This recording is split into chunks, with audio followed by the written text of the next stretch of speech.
See, the two ways to motivate yourself are deficiency motivation, which says, where I am I don't like. I don't like what I've done. I don't like the fact that I can't do this well or I can't do that well. So I will list these things in my own repertoire, and then I will be constantly trying to repair those deficiencies, always assuming that I'm deficient, that there's something wrong with me, and I'm trying to fix it. And when you do that, you spend your whole life doing that. And you never arrive, because your life becomes a series of trying to get someplace else.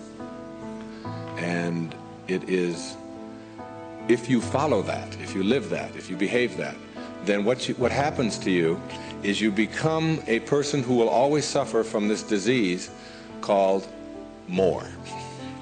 A no-limit person is never operating from deficiency or from lack in their life. They're never saying, I don't have enough. You see, you're never going to get enough. You already are everything. You're everything that you need. Think of it for just a moment. Everything that you need to have total bliss, perfection of your life, you already are. You already have it. You came into this world with nothing. That's how you're going out. And the time that you have here, what you have is your uniqueness, your specialness, and you don't need anything else. Now think on this. If you don't know how to appreciate what you have and where you are in your life, you don't need anything else. Because if you do get something else, you won't know how to appreciate that either. You'll just want more. Or you'll want it to be different. Or you'll want it to be the way it used to be.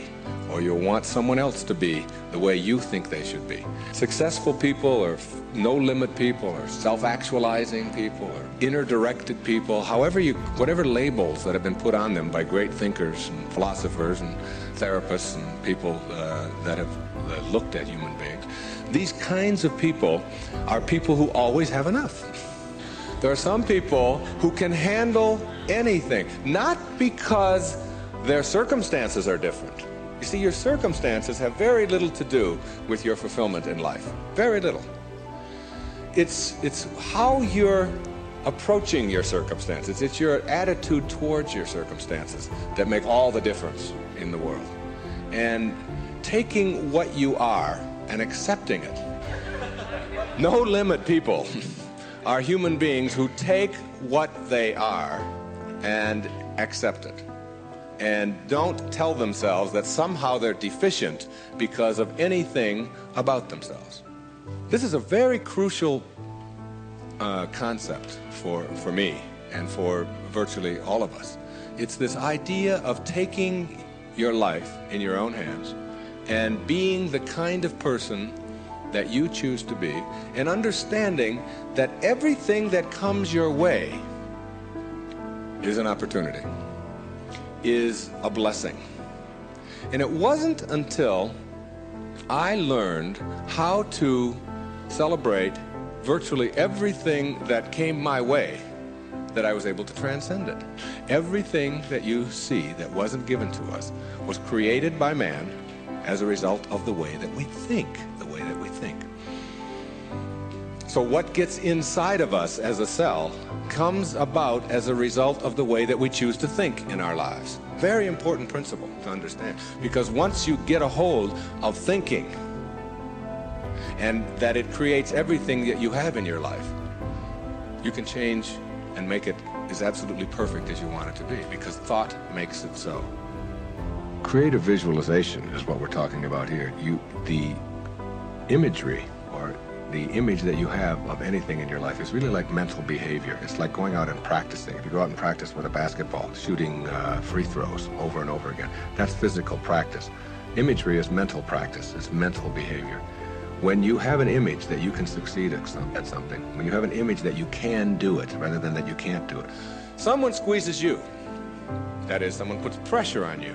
Someone says things about you that you don't like. Someone puts tension on you, whatever. Your boss says something to you that you don't like. And out of you comes anger. And out of you comes hatred. And out of you comes fear, or out of you comes stress, or out of you comes tension. Why?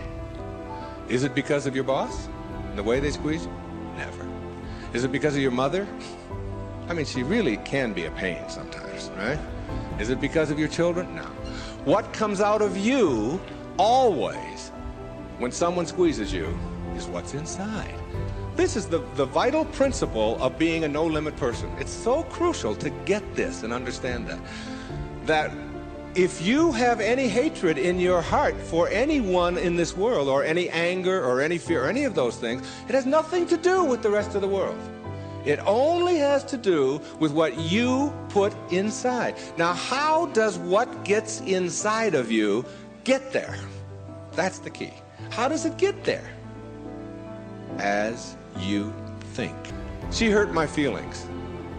How's that possible? How can anybody hurt your feelings? Your feelings come from your thoughts. No one can hurt your feelings without your consent.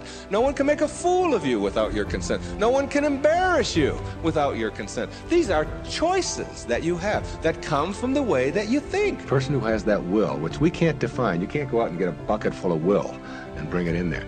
It's an attitude, it's an approach, it's a belief.